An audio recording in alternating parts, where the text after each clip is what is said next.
Alrighty, welcome to Science Flight, Chapter 4, Lesson 2. We're finishing up the end of navigation. We're going over aviation charts and all the details, the elements of a map or a chart. We're going to have quite a lot of student participation and questions, and I'm going to have the big picture here. Let me blow this up here for the actual map here so you'll be able to see my chart and map. Yes, sir? What does MOA mean on these charts? Great question. Glad you asked that. And oh, by the way, I got lots of war stories with everything on here I have screwed up before in my life. I've screwed up as an aviator. Okay, I tell you what, I will ask questions of students here, answer questions. MOA stands for, and actually they have it specifically up here, Military Operating Area. So if we look at let's see, the GLAD MOA, look at the bottom of our MOA. This is a Phoenix sectional chart. This is exactly what you end up navigating when you're an aviator, a pilot. I used to fly at Luke Air Force Base. I would have these exact charts in my aviation. This is also really used for more lower speed planes like Cessnas.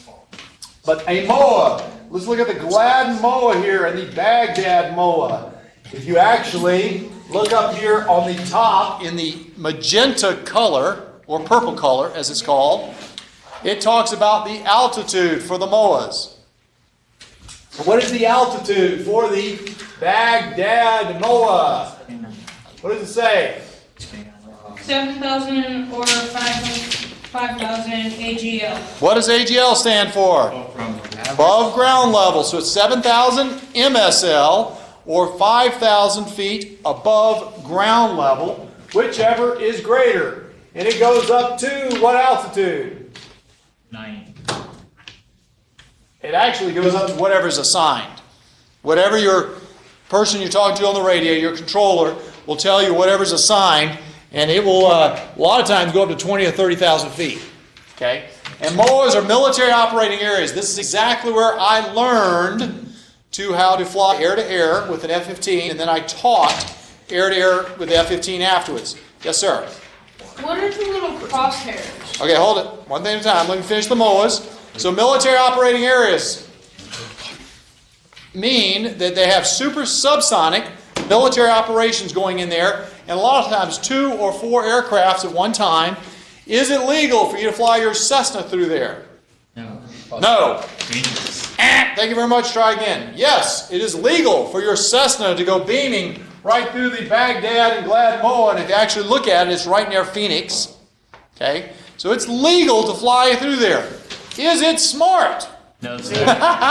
No. And I've actually been in an aircraft air-to-air training sortie where you're flying 2,000 feet behind an F-15 and you're tracking, you're trying to teach, I'm in back here, I'm trying to teach the student what to do. And between 2,000 feet, we're flying anywhere from 300 to 400 miles an hour. A Cessna goes zing right between you.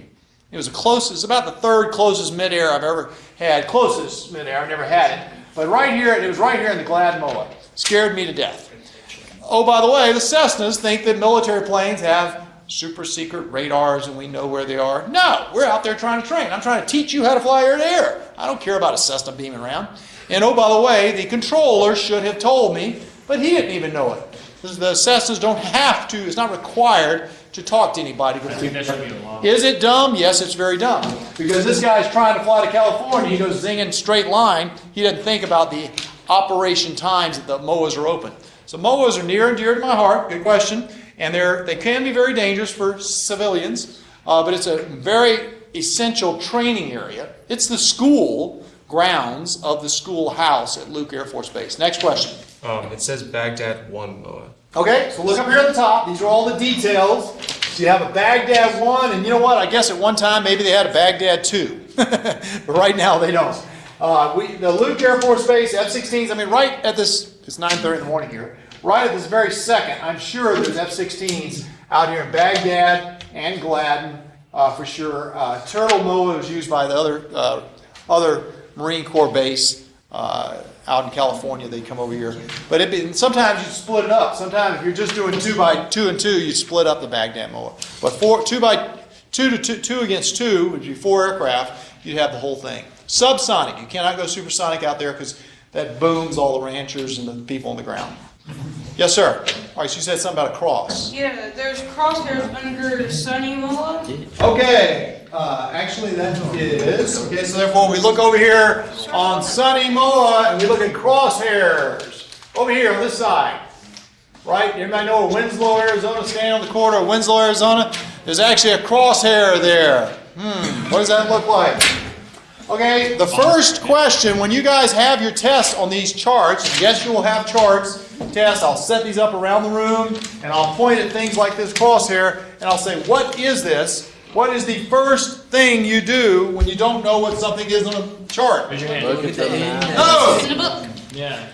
What is this called? Map legend. This is called the legend. Everybody find the legend. And actually some of these, you guys have, here, take, yeah, but they're cut out, but here, take,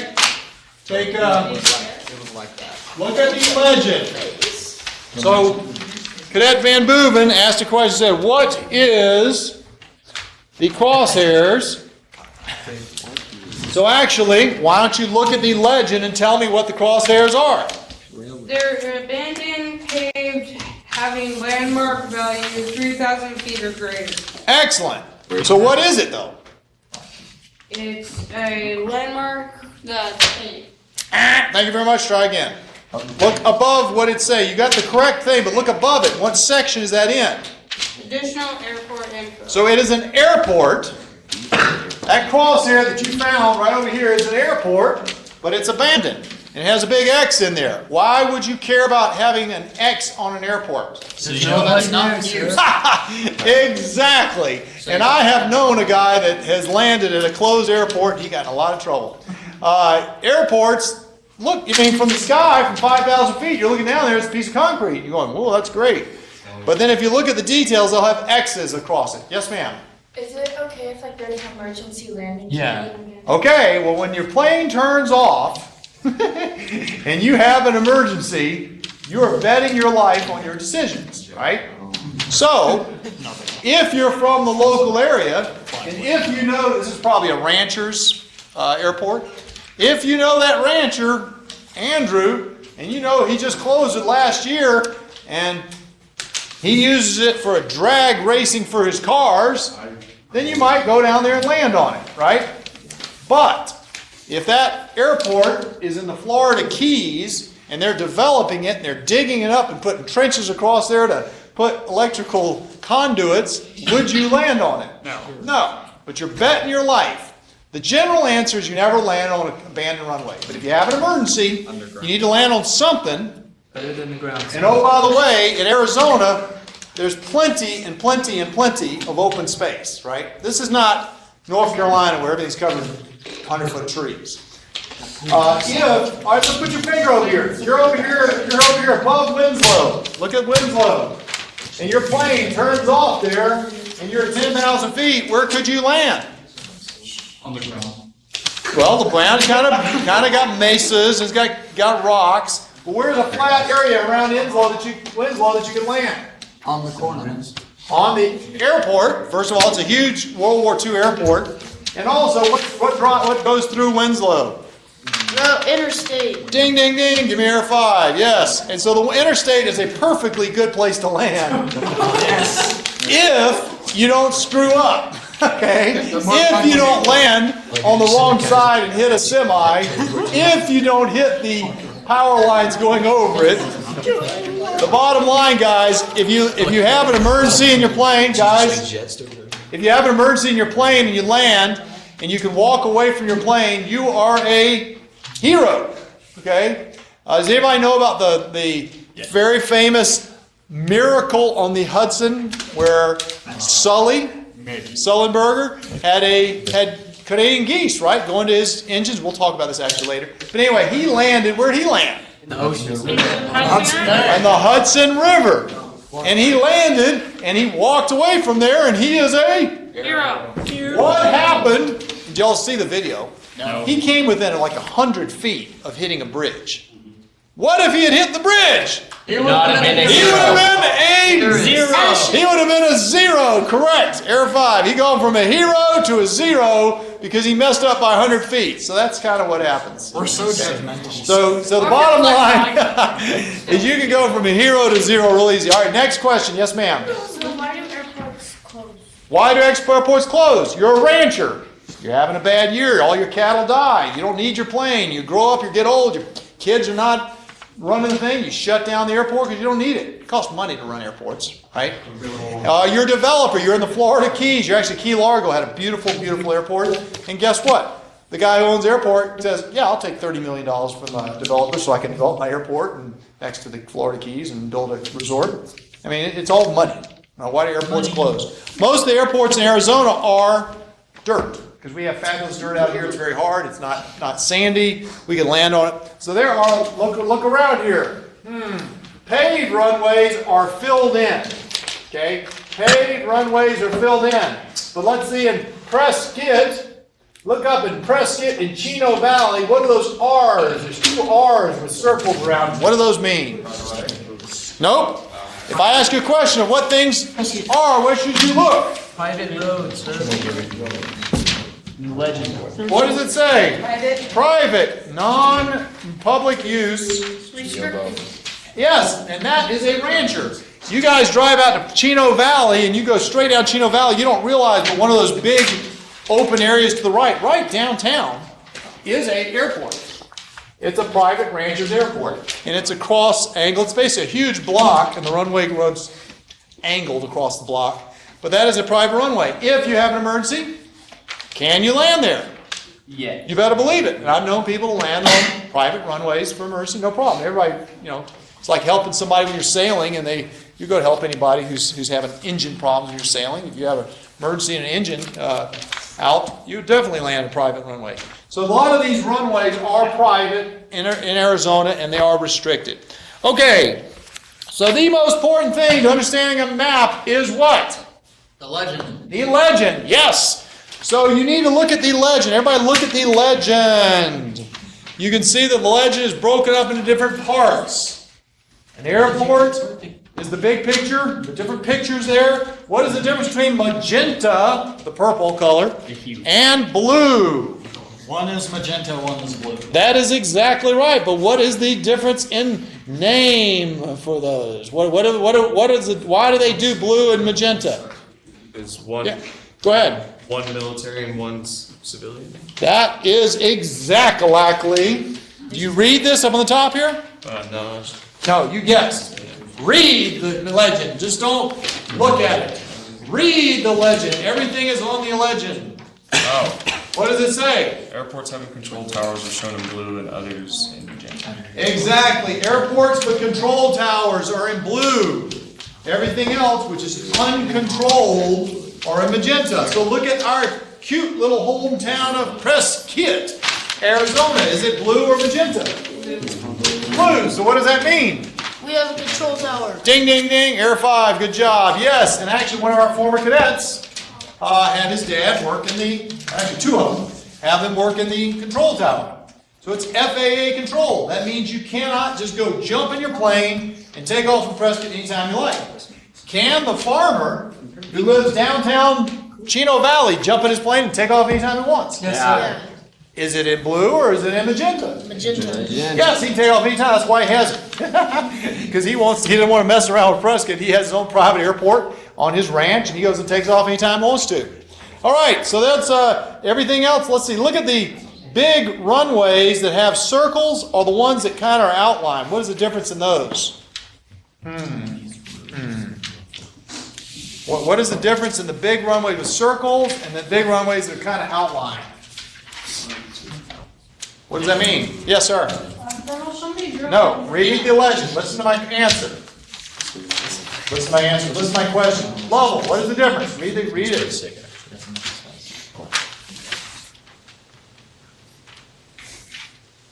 You guys are not doing well. Read the legend. Read the legend. Why are the runways outlined? Why do they have circles? You got it right there underneath your hand. Oh. Andrew? Not sure. Circles, an open circle for airports mean other than hard surface runways. Why do you have a circle, or why do they have an outline? Elucidate. The circles are hard surface runways from 1,500 to 8,069 feet, and then the ones that are not in circles are greater than 8,000. Exactly. So you have a small runway, or you have a big runway. What is Prescott? Small. Read it. What does it say? Is it a circle? No, an outline. So it's outlines. That means the longest runway is greater than 8,000 feet. And it's a controlled runway. Lots of different specific here. It talks about in the airports, it talks about whether or not they're sea bases. And then over on the right, it talks about airport data. Guys, look at your airport data. If I were to ask you, what is the frequency that you dial up to call a control tower, how do you find that? Matter of fact, what is the frequency to call up a control tower and Prescott? Ooh, I should get extra credit questions for your test. See how this says right here? CT, what is that in Prescott? 125.3. One, what now? 118.3. 125. For Prescott, it is what? Look at my finger. Look at Prescott. Go to Prescott and see what the chant. 125.3. 125.3. Ladies, do y'all get it? Where is Prescott? Terry got it. 122.3. Here it says CT 125.3. All right, that is exactly right. And then down on to other things. Look down here on the bottom of your legend. It talks about glider ports. Ooh, it talks about obstructions. What is an obstruction? No, an obstruction is something you can run into. Obstruction is exactly what you can run into. Matter of fact, if you guys ever driven down into Phoenix and below Lake Pleasant, so look below Prescott, down into Phoenix, and next to our I-17, there is a funky looking plane with a G on it. Below Lake Pleasant, a funky looking plane with a G on it. What does that mean? Glider. It's a glider port. That is one of the biggest glider ports in America. And it is right there in Prescott. How about altitude of the ground? Does our chart show you the altitude of the ground? Yes, sir. How? With number. With number? Yeah, ding, ding, ding, ding, with colors and numbers. And where would those numbers be? On the bottom of the legend. Look on the other side. Look at my hand. Find this on your legend. Okay? So, with the Prescott map, what is the lowest, the Prescott map, what is the lowest elevation of the ground? Negative 220. Ladies, what is the lowest elevation? Cadet Pierce, please have your cell phone. Thank you. All right.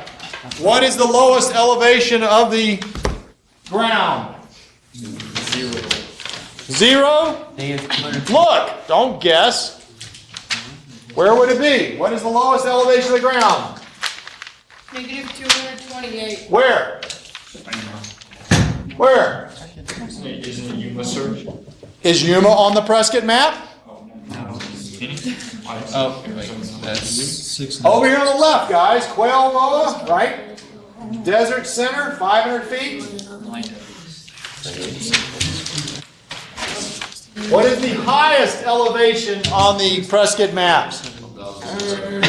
What is it? 10,000. Excellent, 13,000. I actually have lied. I said that the Mount Humphreys was 14,000. It's actually 12,633. Okay, excellent. So these are the flights, the maps that you guys will be seeing in your project on fourth quarter.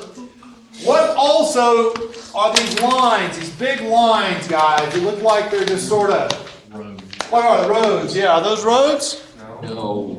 Yes, they are. They're actually highways in the sky, which we navigate. And let's look at Prescott.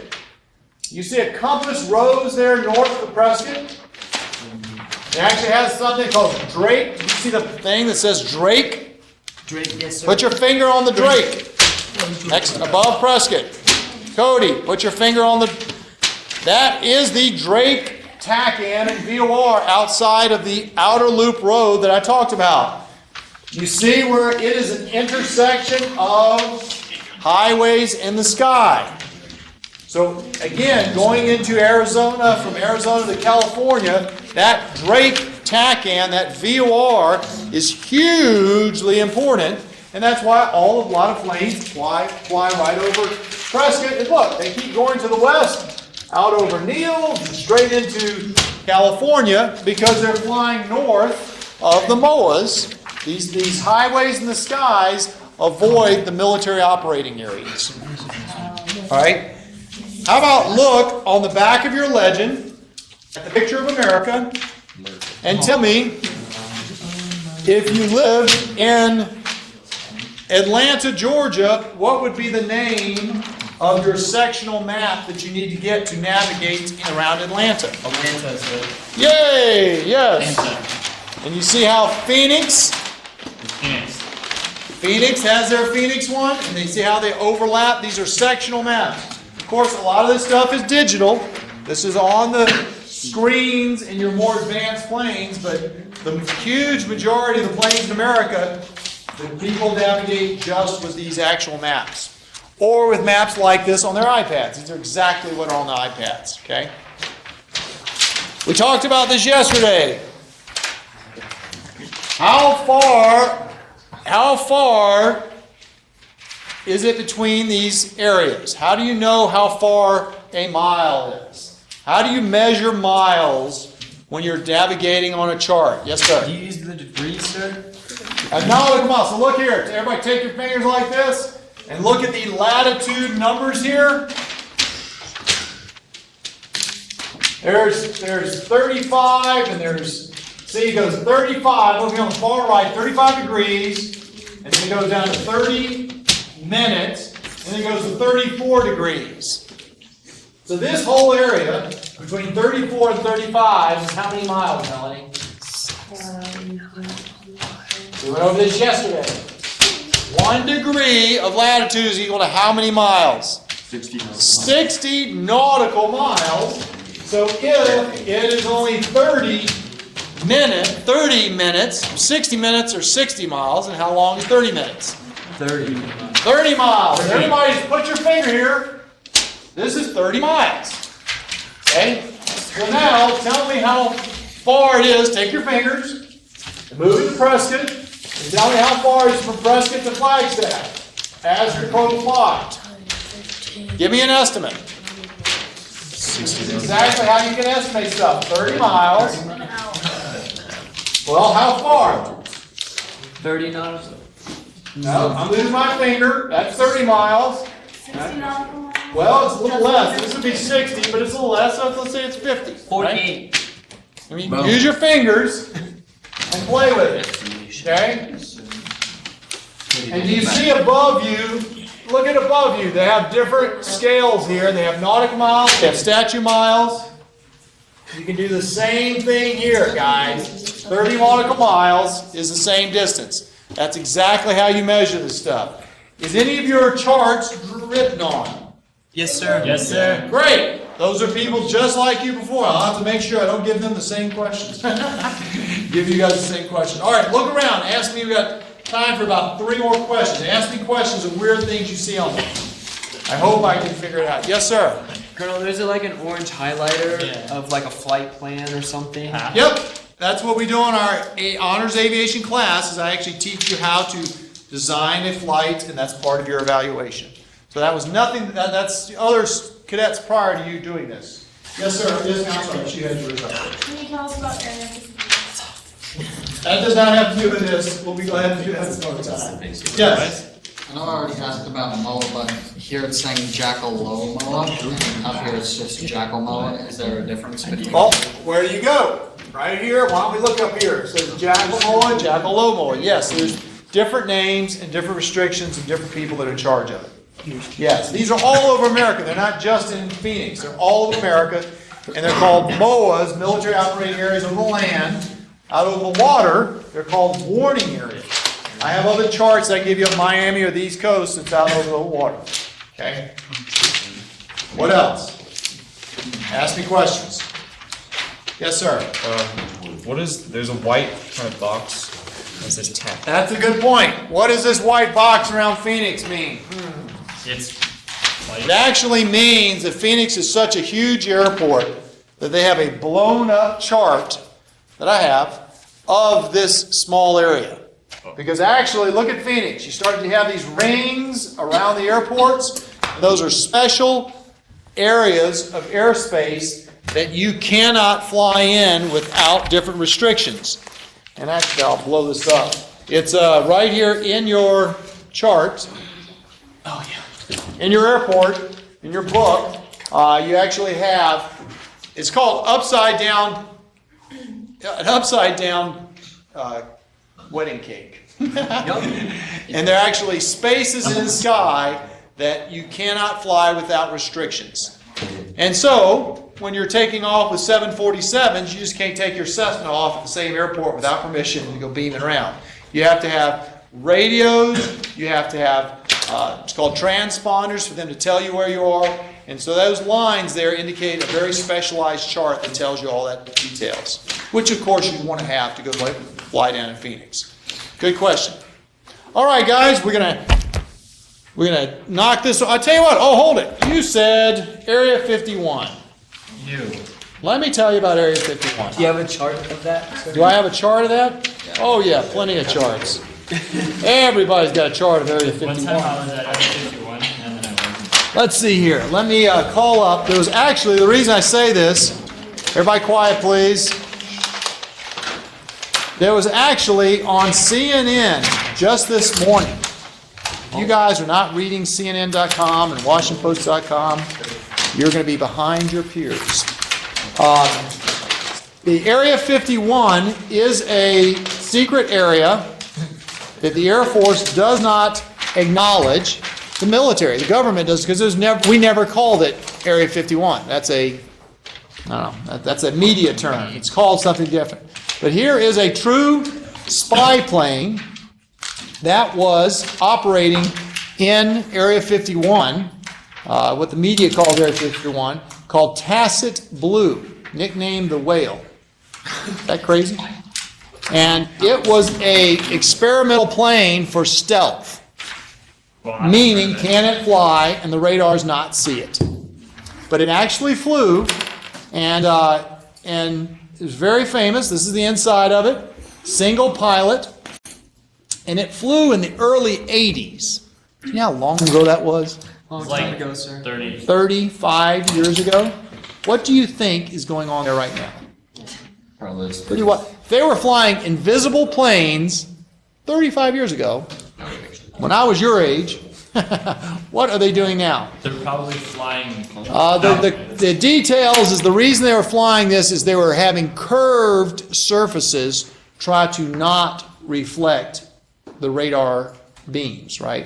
If a radar beam comes and hits you and bounces back, well, that's your radar signal. If it hits a curved surface that bounces off into space, you're invisible to the radar. And there's lots of other details.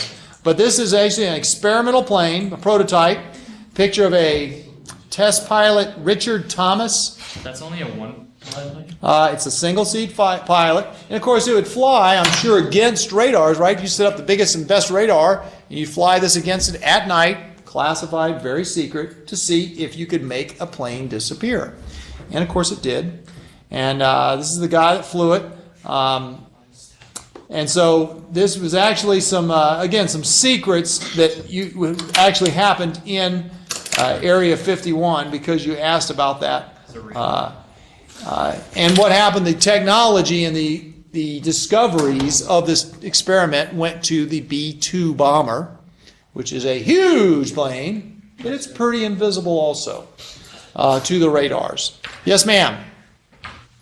What's the real name for the... Area 51? We call it the box. Okay. The big box. There's a big box and small box. Guess what? It is a MOA, right? Or it's a restricted area. Restricted area 327. I mean, actually we have charts, and maybe I'll bring a chart and you tell me where Area 51 is. It actually has a groom lake. It actually, well, we'll go look at it. If you want to care about this, it'll be fun. Yeah. It actually has a airport there that this man used to fly out of. Here's Las Vegas. Can you guys see this behind me? Las Vegas. And Area 51 is up here, right there. That's Groom Lake right there. Well, actually, no, I'm lying. Actually, you know what? Guess what? Tonopah. This is Groom Lake. That's it. Does that say Groom Lake? Pahudi Airspace. Gee, can you believe that they don't have it on the TV? I wonder. Look at that name of that airplane. That's a fabulous one. So, I love it. Area 51 is basically right in this area right here. Let's see, what does that say? Creech Air Force Base is just north of that. So, you know, this has all been kind of restricted. Creech, you can go there. That's a real Air Force base. Area 51 is right up here. Let's see, what does that say? Del Mar, Dry Lake.